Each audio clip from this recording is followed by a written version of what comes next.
Hey everybody, my name is Chase Pipes and you're watching Chasing History, and we are in Southwestern Germany and there's a castle behind us. Dude, we're here with local expert Andreas Kerner. Andreas, thank you so much for taking us out and showing us the history of this castle. Sure. So what do we have going on behind us besides an awesome castle from the medieval era?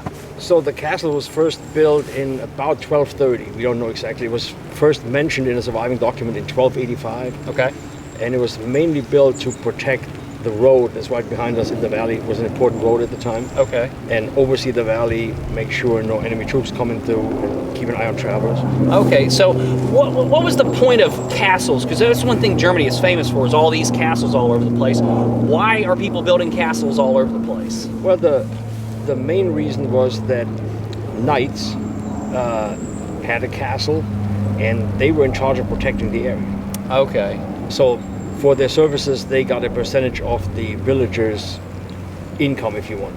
If you had 10 pigs, you give one to the knight, therefore you have his protection. Okay, so like if, an army were to invade, could people like run to the castle for protection? Sure. Yeah. Okay, so it was kind of like a regional fort for the area that also served as a power base. Right.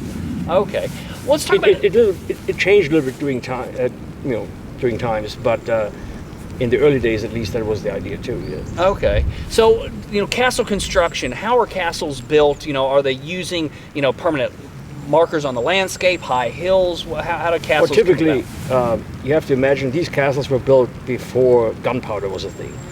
So the initial idea was we have to be on high ground. So an invading army with infantry and swords and halberds and lances, has to go up the hill. So they're typically up on a hill. Okay. In this particular case, there was a sandstone outcrop, and the castle is literally built into and on top of the sandstone outcrop. So they looked at this sandstone outcrop and was like, this is a great place for a castle. We can quarry the rock here if we want, and we use this rock to anchor our castle to this hillside overlooking the road. They would literally cut the rock out of the hillside and built the castle with it right there. Oh, that's cool. And there's a really good spot on the other side of the castle we're going to go take you to and just show you how that work was done. Let's go. So behind me you can see the natural rock outcropping that this castle is built upon.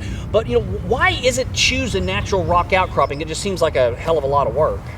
It is, but you're on a high hill with a natural sandstone top, and it's solid sandstone. So you can actually carve chambers into it. You can put staircases into it. And then the rock you're quarrying out of that, you can use for outer walls. And the chambers that you have now into the rock, they're more secure. So this rock is good enough where you could actually quarry it and use the actual rock that you're, building on top of to actually build the outside of the castle. Yeah, all these towers and things you see behind us, that's all quarried right here. That's part of this mountain. That is so cool. And I guess it would offer you, instead of having to build a room with 4 walls, you could just build a room with 3 walls and just butt it up to the natural rock. 1 wall in this case. Or that's actually really cool. If you see behind me, there's a cut out room literally into the rock formation itself. And then it also shows you that the castle itself existed out to where we are standing today. Now how would they get the stones high up in the castle? I mean, did they have cranes? Did they have I guess they didn't have forklifts back then. No forklifts. But they had primitive cranes, if you want. And if you see up there on those rocks, each rock has a dimple in the middle on each side. So they had a metal contraption, like 2 hooks basically with a joint, that would grab the rock, and so they could hoist it up. Okay, so all of these dimples that we're seeing alongside the castle, they're not impacts from musket shots or whatever. They're actually part of the construction process where a crane would cramp the block, pick it up, and place it in spot. Yes. That is really cool. Otherwise, you couldn't. These things all weigh, several hundred pounds, so you could pick them up. Right. So the spiral staircases that we've got going on behind us, how are those constructed? For the most part, they were wooden. Inside the tower, you see rocks that stick out that were built into the wall. Okay. But they only jut out, say, a foot, and then between them they would put wooden steps, if you will. Yeah. Because there was just not enough big pieces of rock like that. The sandstone is very good to cut big building blocks, but it's not stable enough to put a 6-foot step that's fairly thin, it'll break over time. It'll wear out, and it's probably too porous. So we'll see that in another castle later on, where steps where people for 1,000 years walked over the sandstone. It just wears through it. Yes, and that's another interesting thing that we've seen here is that, they've created steps into the natural rock formation itself, going from point A to point B. It's like, well, we've got to go to this part of the castle, so instead of building a wooden steps, let's just cut into the rock itself, where as it wears, it's just going to wear deeper into the rock. Correct. Yeah. There's a lot of things going on with this castle. What's interesting is how well it's preserved inside, relatively speaking. Let's go in and let's show you guys what it looks like on the inside. So now we're in a section of the castle that was, added on to in the 1600s. What was going on technologically that required for, this castle to be expanded? Really, this particular section was probably added on a little bit earlier, like early 1500s. Okay. But basically, the invention of gunpowder a couple hundred years earlier, that had then traveled to this part of Europe, had made it necessary for castles to change. They were originally built in the 12th century, most of them 12th, 13th century. Prior to having gunpowder, all you had to worry about was an army of foot soldiers and maybe some people on horseback coming up a hill at you with swords and such. Now you had cannons, and you needed to thicken your walls to withstand a cannonade, but you also need your own cannons. You need space for them, and you need holes in the walls to shoot through, such as what we see right here. So this is basic evidence of where, a cannon emplacement to shoot out, because when we look out the window, it's down into a big flat plain, area where armies could amass, where they could organize themselves to attack the castle. This area is very hilly, and you don't have very many good spots to assemble an army or to get people in formation. Right. It's very rocky. So this is one of the spots right out there. So with the cannon that stood right here, you can lob shells right into the cannon. Right. So basically, you want to make sure that you pick a good spot for your tower of cannons to be able to shoot at the spots that you want. Right. Yeah. There's no need to cover a steep hillside. Where they can't bring up their own cannons. Yeah. But when you look at a lot of these castles, you see this change in technology within the fortification itself. I mean, because, the castle will start out as a small thing to defend against foot soldiers and horses, and then all of a sudden cannons and artillery shows up, and, you've got to completely, change your tactics with the change in technology. So these castles got bigger, they got thicker, they got, new technology, more defensive, until eventually, the technology was so great, the cannons were so powerful that fortifications like this became useless. That's why we don't build fortifications anymore. If you look around military fortifications today, there's not a stone wall around it. Yeah, there's a barbed wire fence, but you're not going to build something when the technology to attack you will destroy your fortifications like that.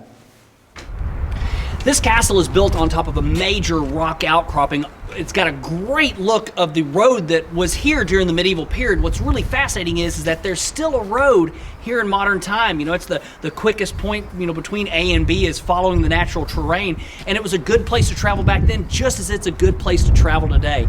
But, so why is this castle, set up here like this to protect the road? I mean, is it just for the road or for the citizens? How does that all work? Well, so like we said earlier, the knight that owns the castle is not only in charge of protecting the road, but also the people that live on his lands. Okay. So for that protection, they give him a percentage of what they produce. So if you raise 10 pigs, you give one to the knight. If you are a banker and you make X amount of money, you give X amount to the knight. So the knight can feed himself and his people, and he can maintain the castle, buy horses and such. The problem arises in this area when several waves of the Black Death, the plague, came through. So things were going really good. Everything was working as it should, as a castle should naturally function, protecting the people and, the people paying tribute to the knight. Where does it go wrong? So several waves of plague came through, and in this area particularly, it was really hard hit. Up to 75% of the population perished in the different outbreaks. So now all of a sudden you have nobody that can tend to the field. You have nobody that can work with the animals or make any kind of money. People are starving, therefore the knight all of a sudden has no income. He can't feed himself, he can't feed his people, he has no money. So there's two ways of dealing with this, three ways. If you are really wealthy, you can weather it. But most of these knights, they weren't from a big family, they weren't like Habsburgs or whatever. So some knights sold off some of their belongings, some of their property, some of their lands, parts of castles even. And other knights, like the one we're going to talk about, basically resorted to robbing people or capturing people and holding them for ransom. Wow. So he's already got a good spot up on this castle. He's overlooking a major road, with wealthy travelers traveling from A to B. So it's like, I think I'll turn to robbing. Yeah, pretty much. And there is evidence at this particular castle. So that, like we said, there's two castles with a very similar name, and in the old documents they often call it the same thing. But just the way the castle is situated, this one by itself in the woods, the other one in a cluster of castles, 3 or 4 other castles with it. This has to be the one that they're talking about, where this robber baron lived. We only know his first name, Stus. Yeah. And he married the widow of one of the knights of the area. And then basically went out, captured people, threw them in the dungeon, and if nobody paid ransom for them, he let them starve to them. Wow. So when cannon technology came out, there was a lot of improvements that went on to the castle, right? Sure, yeah. Not only did you have to thicken the walls and put in your own cannon positions like we talked about, but behind us you see this really interesting structure. It's almost like the bow of a ship. And what that is about, this was the main road that led to the castle. So there's really steep sides. You can't bring your cannons up these hills, so the cannons of the enemy would come up this road, right? So this structure would actually deflect the cannonballs. Wow. Like a snowplow, if you want, or at least that was the idea. So because this is the only level spot to really set up a cannon, you needed a place to deflect the balls from destroying your main part of your structure, and that's what this bow did, was deflect that shot. And then also on the bottom, gave the opportunity to fire back on would-be attackers. Sure.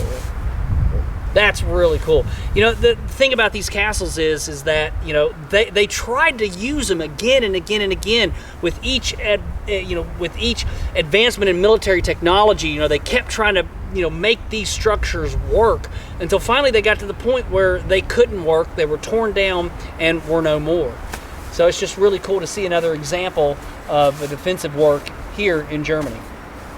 So, Andreas, what is a robber baron? I mean, is this like a baron of robbers, or? No, so the German term is Raubritter, literally a robbing knight. But it doesn't have to be a knight, it doesn't have to be a baron, it doesn't have to be anybody of nobility. The term is used for anybody that has a stronghold like this, and from there, goes out to do these illegal deeds in those medieval times. Okay, all right. So the stresses on the population, the plague coming in, created, robber baron here. But was this common throughout Germany? It was common for several centuries. It became less common when things got more stable, say in the 14th century. Yeah. And when the whole Black Death thing was a thing of the past, then things stabilized. Kings got things under control.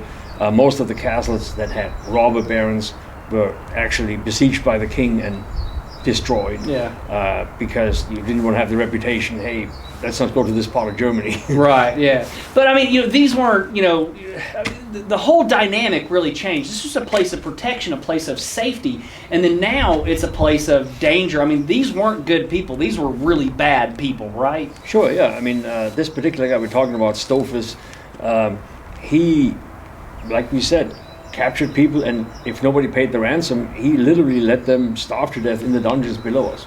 So literally in this, so if you didn't have enough money, they would capture you. Ransom was a big thing in that period, and they would hold you for ransom, and if you couldn't pay, you just starved to death. Pretty much, yeah. And in the 1600s, I believe, there's a text that survived when people, this was a ruin, and people were poking around in the cellars and in the dungeons, and they started finding these skeletons and limbs of people that got hacked off or whatever. And, crazy stuff. So a lot of dark things happened down in the dungeons.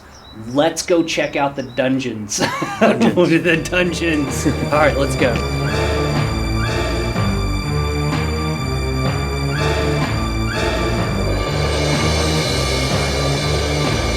So we're now deep inside the bowels of the castle, in the dungeon of the castle. Andrew, so what is a dungeon? It's pretty much a type of prison, if you want. It's a room deep inside the castle that is secure, that you can hold a prisoner or enemy, whatever, securely inside the castle. Were dungeons common in this era? Yeah, pretty much every castle had one, not for the sinister purposes like this one, but basically you had to deal with maybe the soldiers that planned a mutiny, or and you captured an enemy, and so you needed a dungeon. Yeah. It's just really wild to be in this place, because a lot of really terrible things went on here. So, you know, what are some of the things? What is one of the reasons why someone would end up in this place? Well, first of all, there was a lot of things that was a capital offense, and we can't even fathom these things. Yeah. And you were in many cases, you were sort of lucky that kill you outright. You could be, beheaded for owning coffee as a commoner, just as an example. Yeah, that's crazy. But yeah, they would chain you to the wall and basically torture you if need be, if they wanted some information from you. In this case, it was just about getting money as a ransom. And if you couldn't pay, then let you start. Wow. So the robber baron that controlled this castle, what was his name again? Stus. Stus. That is the most robber baron pirate name I've ever heard of. So Stus would capture you and find out that you're a rich person, you've got a rich family, and that there's money back behind you that can be paid. So he would take you, throw you down into here, Chain you to the wall. chain you to the wall, and then what? Contact the Well, relative? they would feed you just enough and give you just enough water to keep you alive. They contact your family, or say you are a person that's in the church. They contact the church, hey, got this guy, we want X. And if your family wasn't able to, or the church didn't want to, or whatever, they would have stopped you. That is insane. That's just so hard to fathom. I mean, you would not want to be traveling through this area, in the 14th century, because this would have been an incredibly dangerous place to be, and I mean, just an incredibly torturous area. I'm sure that let's say, you knew where something was, they would take you and throw you in the dungeon and put you through, torture and try to get information out of you. What kind of things would they do?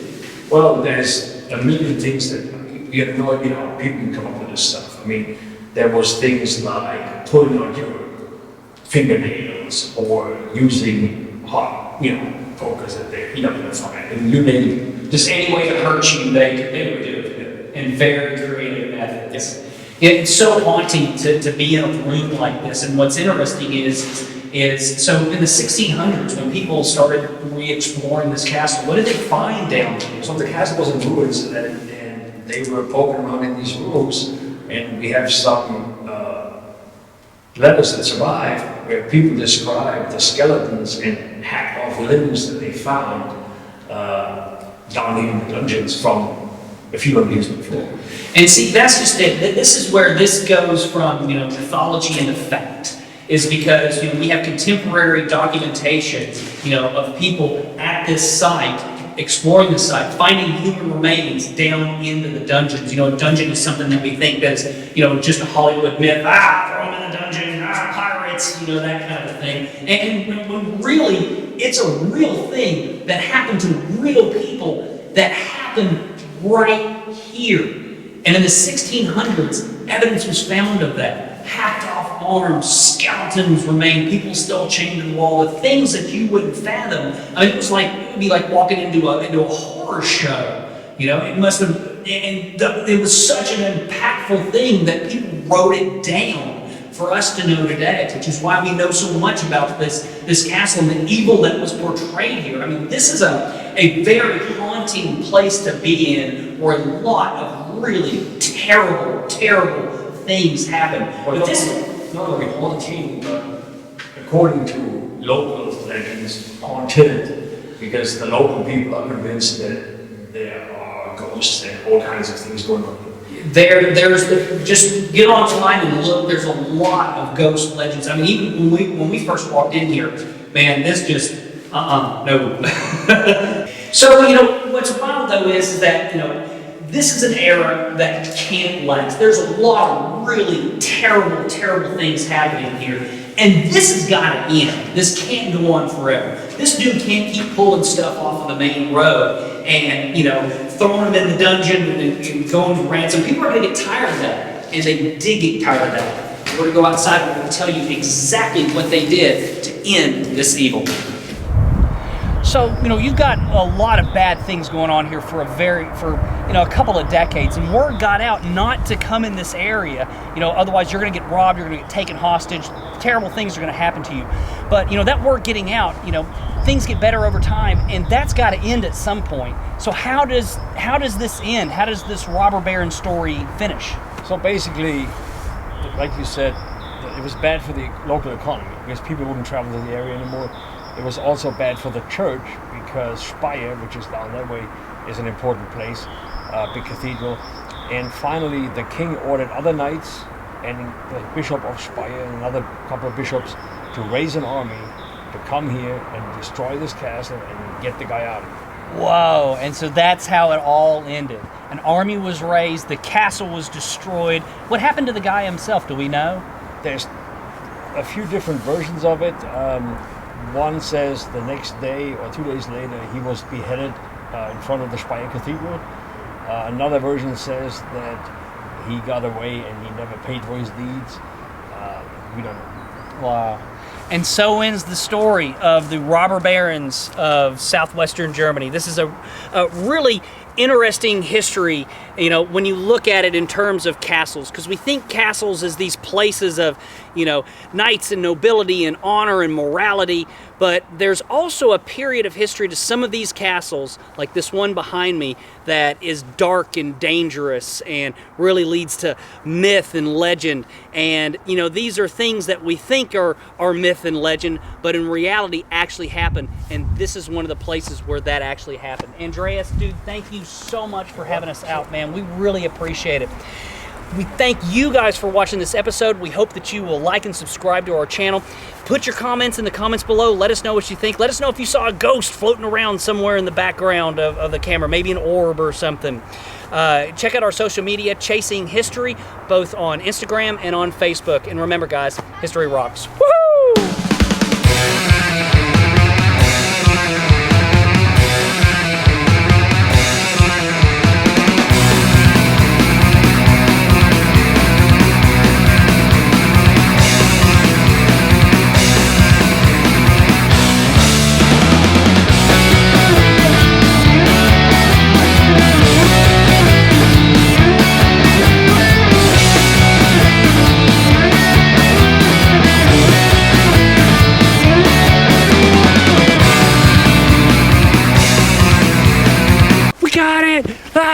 We're attacking the castle! Blah, blah, blah. We're gonna get him! God wills it! God will get it! Chase history! God wills it!